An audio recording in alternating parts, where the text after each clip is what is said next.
nós gostaríamos de agradecer primeiramente ao comparecimento da turma 049, o professor Sandro, e a 394, o professor Acre.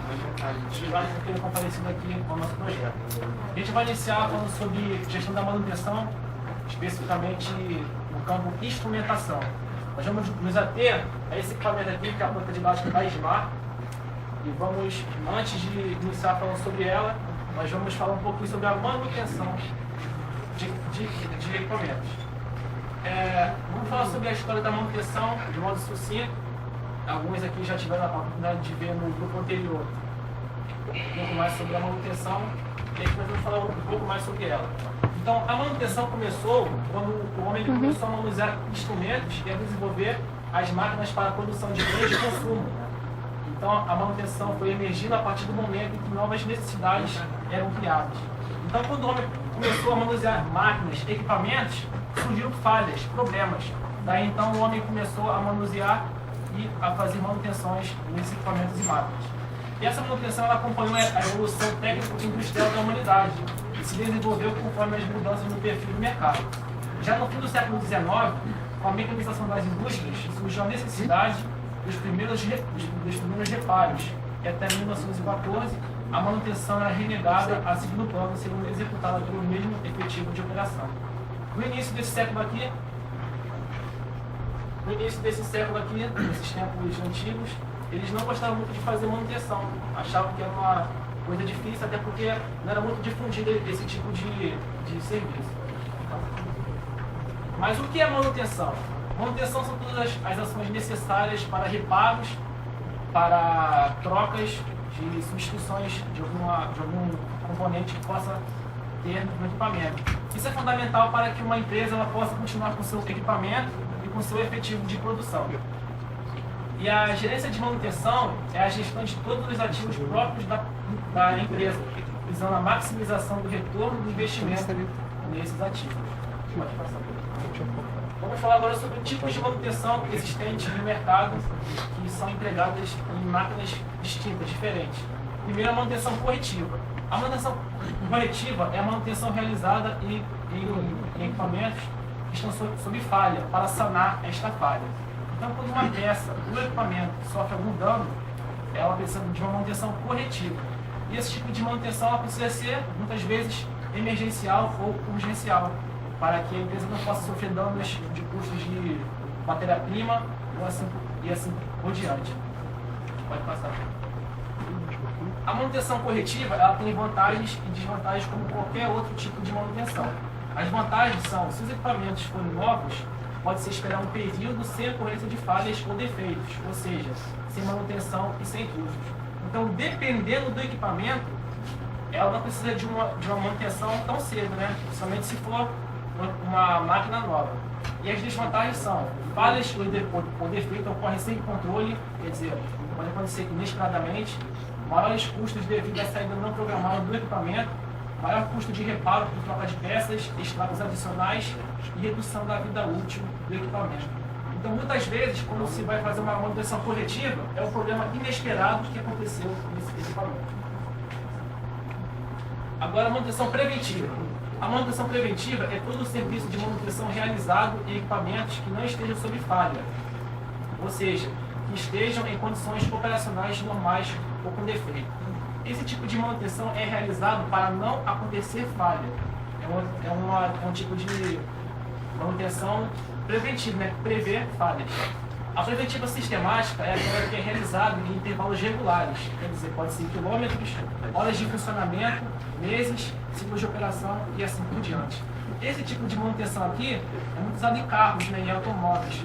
Por exemplo, por troca de óleo, né? Tem um limite de quilometragem para a troca de óleo e assim por diante. E a preventiva por condição é aquela realizada quando ocorre o desvio de algum parâmetro que está sendo controlado, reparo de um defeito ou intervenção antes que ocorra uma falha. A manutenção preventiva também tem vantagens e desvantagens. Algumas delas são vantagens. Se bem aplicada, apresenta uma melhor relação custo-benefício. Quer dizer, quando uma máquina ela tem uma manutenção preventiva, ela prevê que uma falha maior possa acontecer, porque a manutenção corretiva demanda mais custos e mais gastos. E assim a empresa acaba acaba gastando menos dinheiro com isso. Ela também aumenta a vida útil dos componentes e equipamentos, valorizando os ativos, reduz as falhas nos equipamentos ou processo operacional. Algumas desvantagens: não garante controle sobre todas as falhas, aumenta a necessidade de mão de obra e pode realizar intervenções desnecessárias. Esse parâmetro aqui, ó, a desvantagem, é muito comum porque muitas das vezes uma empresa, uma fábrica, não tem mão de obra qualificada para realizar esse procedimento aqui, ó, manutenção preventiva. Então isso é uma desvantagem desse tipo de manutenção. E também pode realizar intervenções desnecessárias. Muitas das vezes, no meio de um processo, por conta do tempo de uso desse equipamento, ela deve ser parada para realizar esse tipo de manutenção. Aqui nós temos um organograma sobre os tipos de manutenção e o que cada um faz.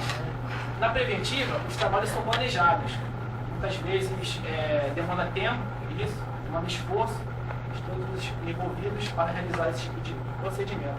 E são serviços de rotina, às vezes pode ser de 6 em 6 meses, uma vez ao ano e assim por diante. São serviços esporádicos, né? Não são regulares. Corretivas, trabalhos não planejados, quer dizer, inesperado, com urgência ou emergência, e muitas vezes demanda interrupção de serviços, então a empresa acaba gastando com isso. E os reparos são provisórios, né? Às vezes, por conta do tempo, a produção não pode parar, a empresa tem que fazer reparos provisórios para mais tarde sanar essa falha por completo.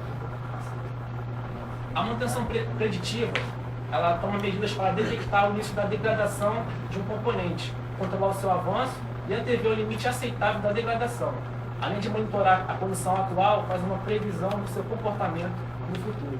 Muitas das vezes, esse tipo de manutenção aqui, ele é feito, às vezes, pela observação de uma máquina ou de um equipamento. Por olhar, o técnico ou quem faz a manutenção pode ver se algum componente deve ser trocado, substituído, e ele antever isso por esse tipo de observação, de análise.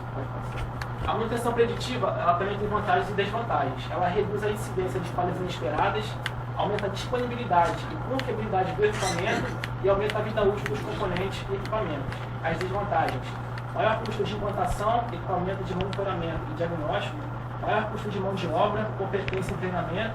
Os benefícios não são tão claros ou tangíveis quanto os custos. Então, essas desvantagens aqui giram em torno de que possa haver pessoal qualificado para realizar esse tipo de mão de obra aqui, que às vezes demanda uma pessoa competente e com treinamento específico ou qualificado. E aqui nós temos um ciclo de manutenção, que é realizado em muitas empresas. Então, ela se inicia no equipamento para a operação comercial e termina com o esgotamento de sua vida útil. Ele é composto pelas seguintes etapas: planejamento. Então, o grupo que vai realizar a manutenção se planeja para tal, ela se programa também para esse tipo de realização e ela executa o serviço. A partir de quando o pessoal executa o serviço, aí nós temos o controle. O controle visa proceder com análise a seguir. A análise, ela observa se tudo está correndo bem ou não. E a partir de então, se não estiver correndo bem, ela tem uma melhoria. Agora nós vamos passar a palavra aqui para a nossa profissional Marcela Baroni, que vai falar sobre a planta didática. Muito obrigado. Bom dia. Eu vou falar sobre a planta didática SMART.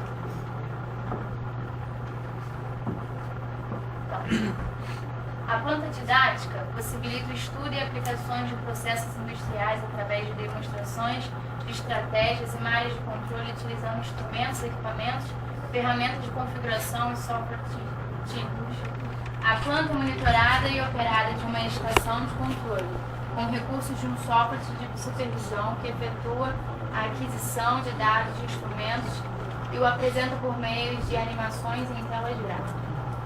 Bom, planta didática, já diz, é algo didático, de instrução, de explicação, e ela é utilizada em laboratórios, em salas de aulas, para explicar a alunos, técnicos, profissionais que venham ter alguma dúvida em simulação de um processo industrial, automotivo. Então, serve para a área didática, a planta. A mesa metálica é a estrutura que suportará a fixação dos elementos da planta e onde são feitas as montagens mecânicas e elétricas. Equipamentos para medição e atuação, tubulação, placa de montagem elétrica, eletrodos, rodas com amortecedores e tanques. Aqui é uma foto de uma planta didática. Componente principal da planta didática. Bombas hidráulicas. Existem duas bombas hidráulicas na planta didática. Elas são responsáveis por promover a circulação de água pelas tubulações e nos tanques. O projeto foi concebido para que cada uma delas possa recalcar a água para o seu respectivo tanque. Porém, se houver a parada ou retirada de uma das bombas para manutenção, a restante pode efetuar todo o serviço de circulação da planta após manobra de alguma das válvulas manuais.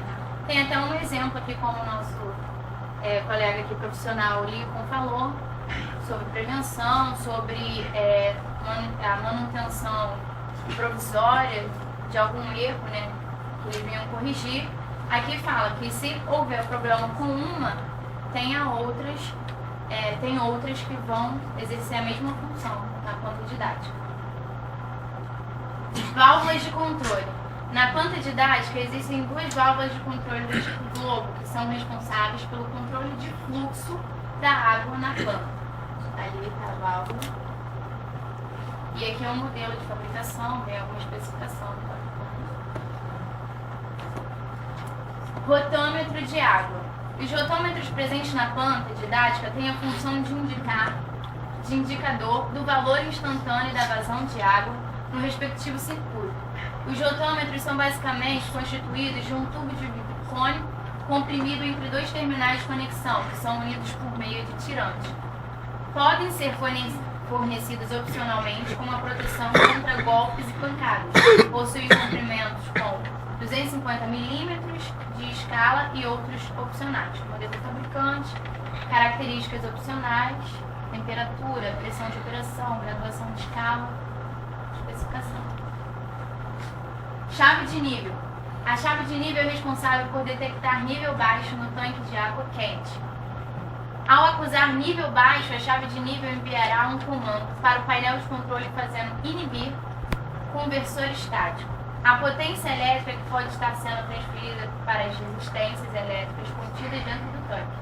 Este procedimento impede que estas resistências responsáveis pelo aquecimento da água só recebam energia elétrica ao estarem imersas, impedindo assim a sua queima. Conversor estático. O conversor estático é utilizado para alimentar as resistências elétricas responsáveis por aquecer a água. Resistências de imersão. As duas resistências ficam imersas no tanque e provocam o aquecimento de água no tanque. Aplicações: tanque, óleo, aquecedor central ou de passagem para água, óleo e outras soluções. Termostato. O termostato está localizado no tanque de água quente e tem a função de enviar um sinal para inibir o conversor estático por meio de um contato quando a temperatura atingir um limite de temperatura alta. Aqui é a foto do termostato.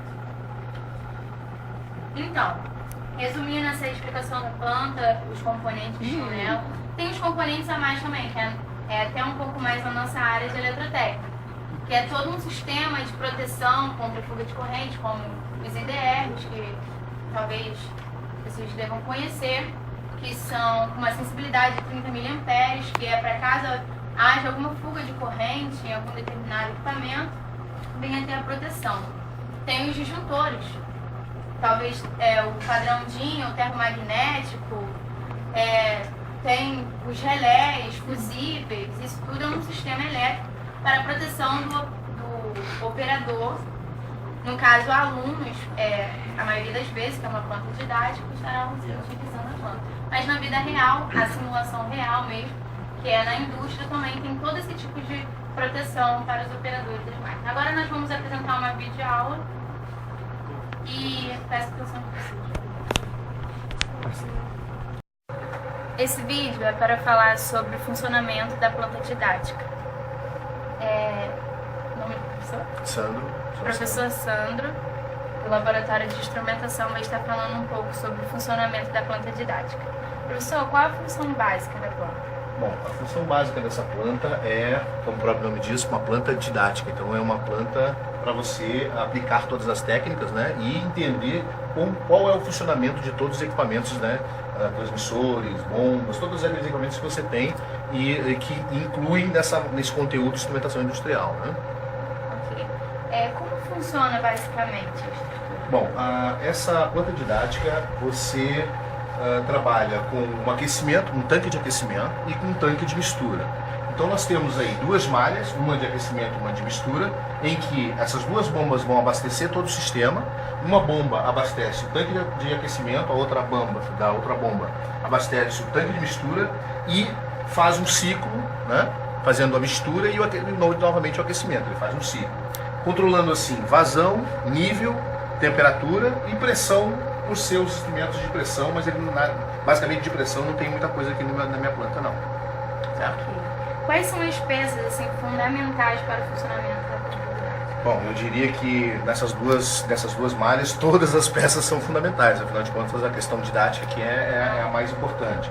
Mas sem bomba não haveria questão do fluxo, né? Ou seja, da vazão, não teria como.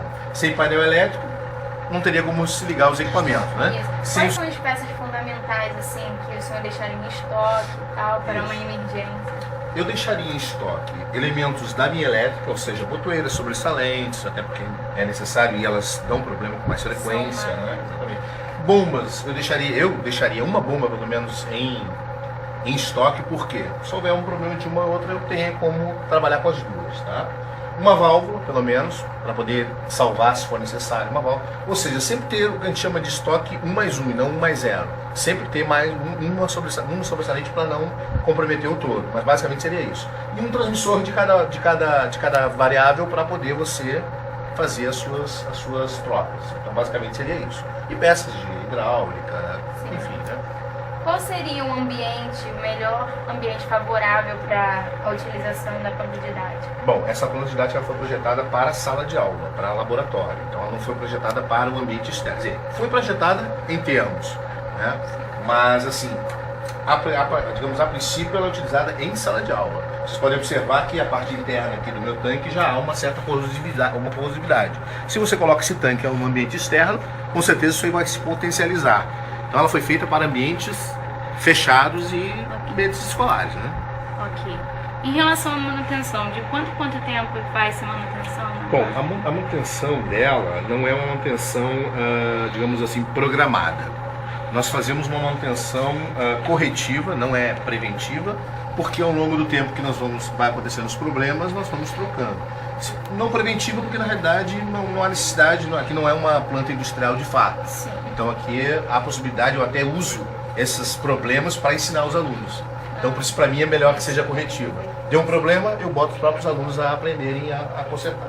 Ok. Quais são as ferramentas mais importantes para a manutenção da... Bom, as ferramentas, você deve ter as ferramentas para você consertar essa planta, nós temos que ter chaves grifo, chaves de fenda, né?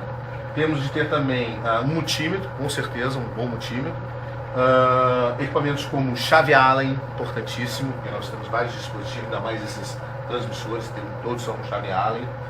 Temos de ter um equipamento que chama-se Palm, que é um configurador do meu CLP necessário, dos meus transmissores, tá? E uma chave, dentro dessas chaves de fenda, nós temos uma chamamos de chave borneira, que é uma chave fininha, que é para esses bornes pequenininhos que nós temos na planta. E entre vários tipos de chaves diferenciadas, chaves de boca, chaves de... enfim, vários tipos de chaves que nós precisamos para esse tipo de equipamento, né? Ok. Quais são os problemas mais comuns que... Problema da bomba não arrancar, né? Isso é uma muito comum, bomba não arrancar, com emperrada, com sujeira, enfim, tem que fazer uma limpeza, não tem como. Tanque sujo, sempre, né, fazendo limpeza no tanque, tá? Algum probleminha elétrico, de não alimentação. CLP de vez em quando dá um problema, porque ele é um computador industrial, e todo computador exige uma certa manutenção, e ao longo do tempo tende a desprogramar, ou apagar alguma coisa da memória. Você está sempre fazendo algum tipo de manutenção. Tem chance dela dar? Oi? Tem chance dela dar ar? Isso, na verdade, muitos problemas da bomba geralmente é isso, ela é da ar, né? É um dos problemas que ela tem, né? Fora a questão da condutividade e dos problemas de elétricos, né? Ok. E quais são os EPIs necessários para a utilização?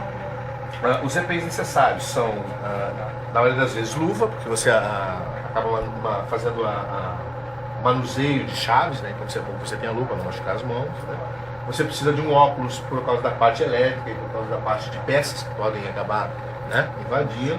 Uma boa bota, porque são instrumentos metálicos que podem cair nos pés, né?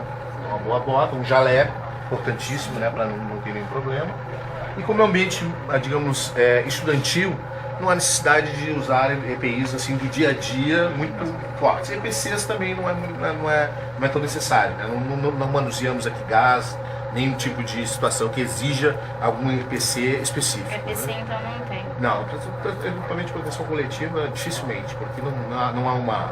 A não ser que, por exemplo, essa barreira que você faz aqui com uma placa. Ó. Isso aqui é um EPC, né? Mas uma barreira, né, que você tem para a parte elétrica aqui. Mas basicamente seria isso, não é muito útil não. A planta, em geral, ela tem algum sistema elétrico de travamento em caso de fuga de corrente? Isso, sistema de intertravamento. Nós temos, na realidade, vários, né? Entre eles, o nossa botoeira de emergência, sistemas de alarme, né? Sirene, temos o próprio painel, né? Com todo bem indicado, né? Com todas as lâmpadas, isso com certeza é um sistema. E temos aqui, ó, dispositivos, um dos principais dispositivos de segurança. Temos os disjuntores, né? Temos os nossos relés térmicos, importantíssimos, né? Os nossos equipamentos. E também alguns equipamentos aqui com fusíveis, né? Importantes também na montagem, né? Aqui estão eles, ó. Esse é o fusível. Alguns relés. Enfim, temos vários tipos de proteção. Aqui você também a proteção que eu falei, né? Isso. EPC coletivo, porque você não bota a mão ali, da parte elétrica. Entre outros, né? A própria parte da lógica do meu CLP também eu já tenho vários sistemas de intertravamento lógico, né? Essa é a parte elétrica, né? De intertravamento elétrico e intertravamento lógico eu tenho no meu programa. Ok. Certo? Então, professor, o senhor sabe de algum impacto que gere no meio ambiente? Bom, por óleo? Isso, no meio ambiente existem alguns tipos de equipamento, alguns tipos de produtos que nós usamos nela para lubrificação das válvulas, né? Lubrificação de algum tipo de equipamento metálico, são as graxas e os óleos. Graxas e óleos, basta nós termos um bom descarte, né? Um descarte específico para esse tipo de material, que aqui no Senai tem, né? Por causa da questão das partes das oficinas, lá nós temos, então não há problema nenhum. Mas a principal parte é essa e cuidado com a água que nós utilizamos, isso é importante também. E nesse caso nos óleos, tem algum filtro específico para... Não, é só na aplicação nas válvulas, né? E o descarte das buchas que nós usamos, né? Para poder lubrificar. Né? Então basicamente seria isso. Porque derramar ou tratar não há necessidade, porque é só para lubrificação da válvula, não é para nenhum tipo de, digamos, tratamento de produto, entende? Não há necessidade não. Entendi. Certo? Então, obrigada, professor. Nada. Estamos finalizando aqui o nosso vídeo sobre a área da instrumentação com a planta didática.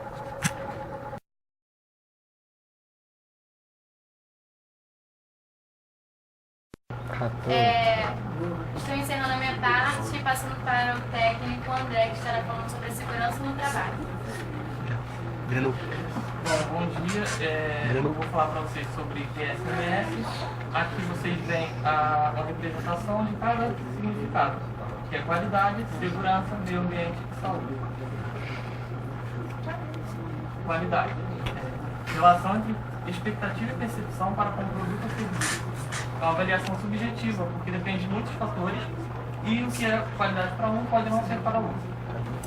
Cada empresa tem seus próprios sistemas de gestão da qualidade e controle da qualidade, os quais devem assegurar que os produtos ou serviços são projetados e extraíram um ponto ou superar as expectativas dos usuários. Então, a qualidade, vocês já devem ter ouvido falar da ISO 9001, que é da ABNT, ela que assegura que essas empresas tenham uma boa gestão da qualidade e elas tendo esse certificado, os colaboradores começam a querer contratar essas empresas, trabalhar com elas, os clientes também, e é isso. Aí segurança do trabalho. pode ser entendido como os conjuntos de medidas que são adotadas visando minimizar os acidentes de trabalho, doenças ocupacionais, bem como proteger a integridade e capacidade de segurança do trabalho do trabalhador. Meio ambiente, a ISO 14001. Visa o uso de práticas que garantam a conservação e preservação da biodiversidade, a reciclagem de matérias-primas e a redução do impacto ambiental das atividades humanas sobre os recursos naturais. Então as empresas têm cada vez mais se preocupado com a questão ambiental e elas procuram esse certificado que é a ISO 14001, perdão. Saúde. Saúde. Consiste na promoção de condições laborais relativas à segurança do trabalho, que garantam o mais elevado grau de qualidade de vida do trabalho, desejando a saúde dos trabalhadores pelo bem-estar físico, mental e social, prevenindo e controlando os acidentes e as doenças através da redução de condições de risco. Se fica assim, cara. Não vou falar sobre DTI, porque o professor já falou sobre isso, então eu falei de uma forma mais geral. Agora o pessoal profissional Pedro. Primeiramente, bom dia a todos. Eu vou falar sobre Oi? Agora eu levantar. Bom, primeiro vamos saber o que é gestão administrativa de pessoas. Em seu trabalho, cada administrador, seja ele um diretor, gerente, chefe ou supervisor, desempenha as 4 funções Pegou a mesma administrativas coisa aqui, que ó. constituem processo administrativo: planejar, organizar, Pedro dirigir e Ladrão. controlar. A RH está relacionada a todas essas funções administradoras. E a RH refere essas políticas e práticas necessárias para se administrar o trabalho das pessoas, a saber: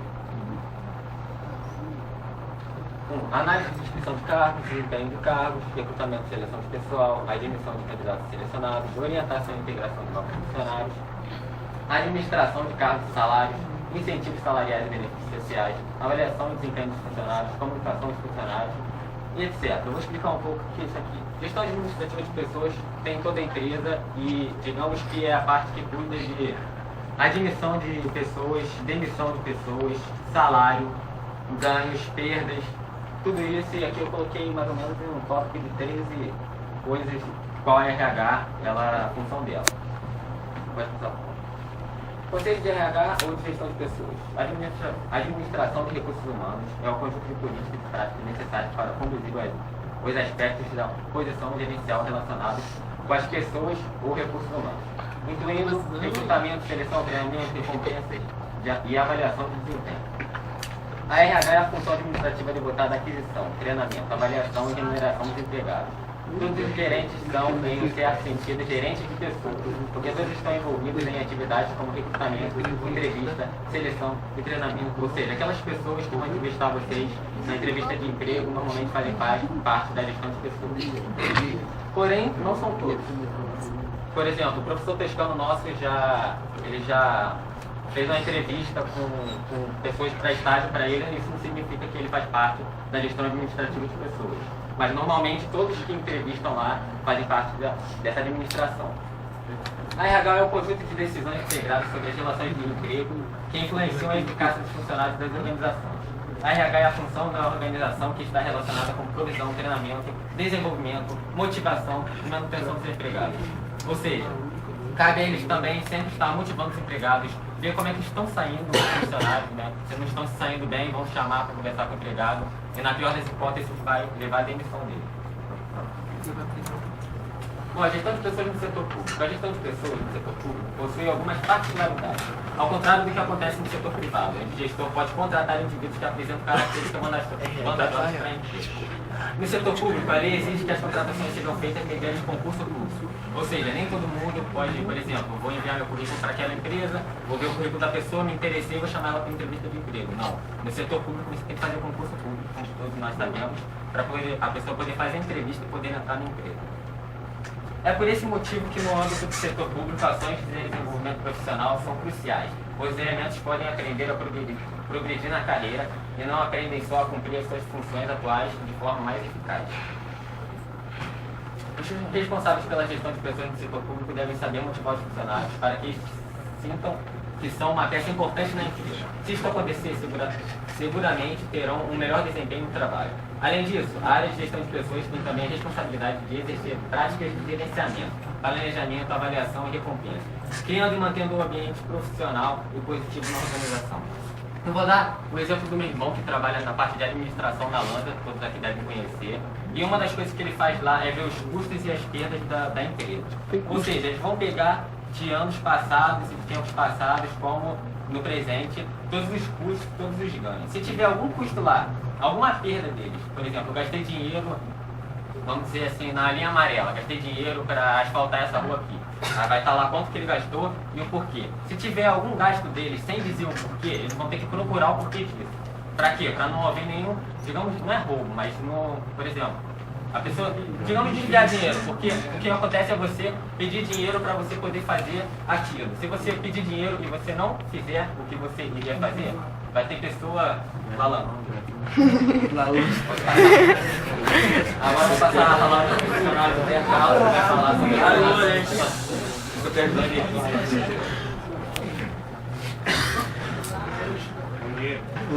Primeiramente, bom dia.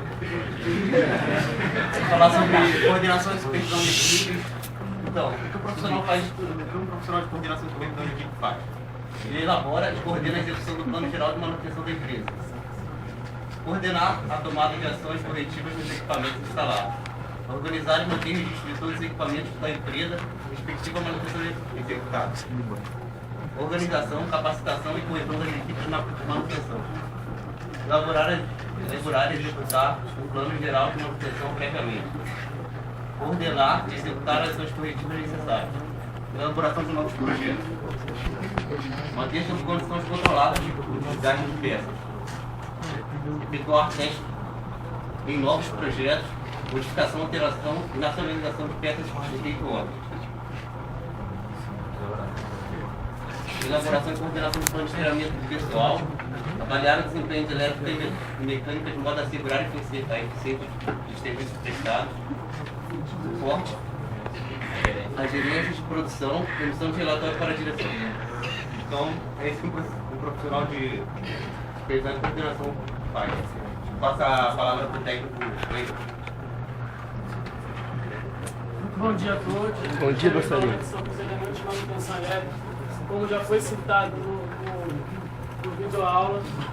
Então, os elementos de manutenção mais comuns e principais na parte de ferramentaria são chaves de fenda, como foi citado, chave torneira, como foi citado também pelos Bornes, chave Allen também, chave de boca e etc., porque são muitas chaves da parte de ferramentaria. Um instrumento de medição que se usa, no caso aqui nessa planta didática, é um multímetro, para efetuar várias medições, corrente, tensão, resistência e etc. E aqui também foi citado no vídeo o equipamento principal, que é o configurador dos transmissores, que é o Palm.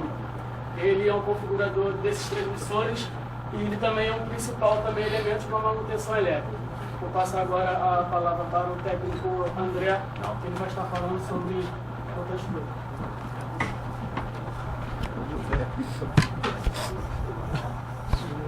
Controle de estoque. Gerenciar de maneira prática e eficiente os equipamentos e peças em estoque. Ela visa evitar gastos, porque numa eventual manutenção, tempo de 21 horas, você já vai ter esse equipamento para substituir. É o acompanhamento periódico dos estoques, baseado na análise de consumo e levantamento das necessidades do setor. Os dados são coletados através da monitoração de estoques de peças de alta atividade e dados sobressalentes. Então você já tem que ter aquelas que você utiliza mais na manutenção. A manutenção preventiva tem um papel importantíssimo nessa técnica de gerenciamento de estoques. Vou passar agora a palavra para Gabriel.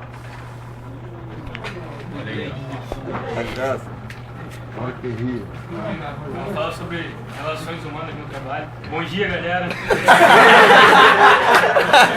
Mas é muito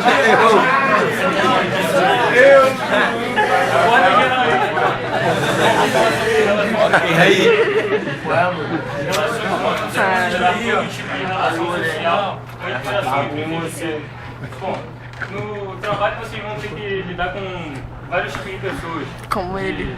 Várias religiões, então é bom você conviver diretamente da escola, né? Tu veio pra animar, tá? Relações humanas no trabalho, por exemplo, são necessários pelo fato de que todos os setores da vida exigem trabalho em grupo ou homem. O homem já não pode trabalhar sozinho. Bom, antigamente o homem ainda podia trabalhar sozinho, né? Hoje, sei lá, ainda pode. No interior, talvez, mas aqui a gente está lidando com empresa. Bom, vocês vão precisar de várias pessoas para trabalharem na empresa. Como assim, eu preciso do Pedro para me ajudar no trabalho. Não, eu preciso de todo mundo. O trabalho é necessário em todas as empresas. Seja dela, grande, médio ou ficando forte. Então, vocês vão ver isso nas grandes empresas, pequenas, todas elas vocês vão precisar de pessoas para ajudarem você e vocês vão ter que ajudar essas pessoas. Vai passar. Um dos problemas para a falta de produtividade no trabalho muitas vezes está relacionado à insatisfação do trabalho com o ambiente de trabalho. Bom, muitas vezes, hoje muita gente tem pensado em engenharia, porque engenharia tem dado dinheiro, mas de repente você não gosta de matemática, não gosta de cálculos, física. Bom, se você gosta de história, eu acho que você vai se dar muito bem trabalhando na área que você gosta. De repente você ainda ganha mais dinheiro do que a pessoa que está trabalhando com engenharia e que não está gostando de engenharia. De repente ela faz e não gosta, entendeu? No ambiente de trabalho devemos formar grupos que possuem os mesmos objetivos. Os membros destes grupos se sentirão motivados por estarem cumprindo suas tarefas. Bom, o pessoal forma um grupo, um ajuda o outro, né? É exatamente isso. Porque muitas patotinhas que se formam na empresa, falando mal do funcionário, do chefe, e acaba ferrando em geral. O famoso baba-uva, né? Uma pessoa sem motivação não contribui ou contribui muito pouco para o crescimento da empresa. Bom, foi justamente o que eu falei, né? O cara de repente faz engenharia e detesta engenharia. Você vai se dar bem na área de história. Hoje em dia, não basta somente ser um candidato capacitado para determinada função. O mercado procura sempre quem tem algo a mais para oferecer. Né? Bom, se você está fazendo um curso aqui, eletrotécnica, automação, administração, bom, se você fala inglês, outra língua, é sempre bom você se capacitar na área que você exatamente. É bom para te dar um emprego, você vai ganhar um salário mais. Em relações humanas, as 6 palavras mais importantes. Admito que o erro foi meu. Tem que admitir.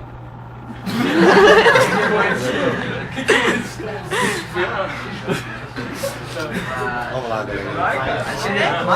As 4 palavras mais importantes. Qual a sua opinião? Bom, toscando mesmo, né? Como o Pedro falou, eu falava que na empresa, geralmente o chefe vai perguntar qual a sua opinião e você vai ter que falar sobre isso. As 3 palavras mais importantes, faça por favor. Educação. As 2 palavras mais importantes, muito obrigado. Exatamente, eu gostaria de pedir muito obrigado também ao professor por ter me dado conhecimento, de eu estar apresentando esse trabalho. As palavras mais importantes, como eu disse, nós. Eu não teria concluído esse trabalho também se não fosse pela ajuda do Pedro, do Michel, do Wendel, do André e dos meus amigos aqui atrás. Pode seguir as recomendações obrigado pelo favor, respeito pelo trabalhador e pelo trabalho. O potencial das pessoas vai muito mais além do que elas próprias acreditam. Professor. Então insista, não desista, porque o seu sucesso só depende de vocês. Então, galera, é com vocês. Tem que ralar e... Valeu.